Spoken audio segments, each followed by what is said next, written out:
More about po the ilo-launch na app ng MMDA to monitor the violations of NCAP. Yes po, thank you for raising that up. Within a week or two, maglalabas ho kami ng bagong app, yung parang mayhulika.com. But now, mayroon na ho siyang one-time password. Hindi ho tulad ng dati na kahit sino, basta alam mo yung plate number, you can just type and search. That would be violative of the Data Privacy Act. So now, during the meeting with the telco company last Monday, andun si Sir Ira na witness niya kung paano namin gagawin.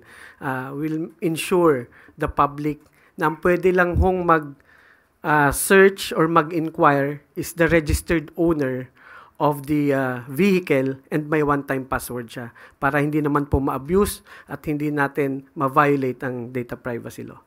That's it. May